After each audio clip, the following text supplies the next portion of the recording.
Die verskil wat ek in Mosambiek gemaak het, is definitief hoe baie betrokke ons was by die kinders en om vir elke kind te wys dat hulle deel is van ons lewens. Ons het almal deel gemaak, ons het 'n poppekas vir hulle gemaak wat ongelooflik spesiaal was vir hulle, wat hulle gebruik om kerkdienste 'n bietjie meer opgewonde te maak. En ja, dis klein oomblikke van Mosambiek wat jou herinner dat jy 'n gewillige hart het en dat Jesus dit gebruik om mense se lewens aan te raak. Persoonlik moet ons die voete in die hande vir Jesus wees. Ons het gaan bou, ons het gaan ver vir die mense.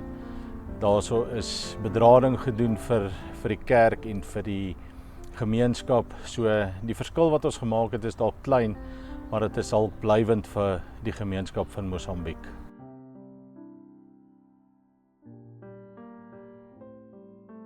Die uitreik het vir my in perspektief gewys hoe dankbaar ek moet wees vir alles wat ek het.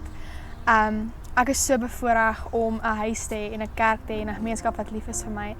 Ek kon gesien het by Jacques en Nini hoe lief hulle vir mekaar ook is, maar toe ek teruggekom het hier in Pretoria het ek meer opgelet oor alles wat ek voor dankbaar moet wees.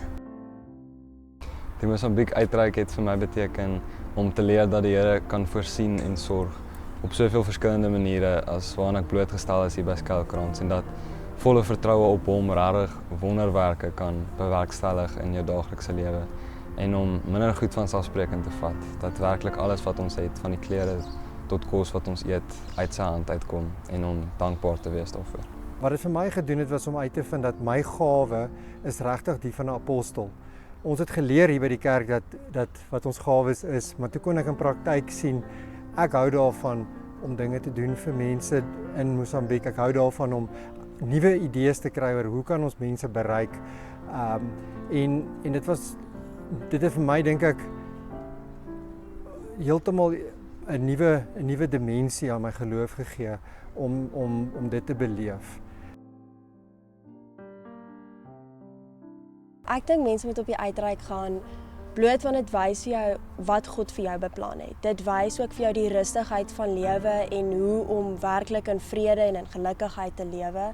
Want daardie mense lewe baie plat op die aarde, sout van die aarde tipe mense en regtig in vrede en in liefde en ek dink elkeen moet dit ervaar. Die Mosambiek uitreik het dan oor die afgelope paar jaar vir my persoonlik baie beteken. Net ons kontak as groep met arme mense en jy weet, herinner my wat Jesus gesê het, dat dit wat ons aan die geringstes doen ons aan hom. So ek sien Jesus in die arme mense, ek beleef hom geweldig baie op so uitreik. Join us in Mosambiek! Sien julle daar?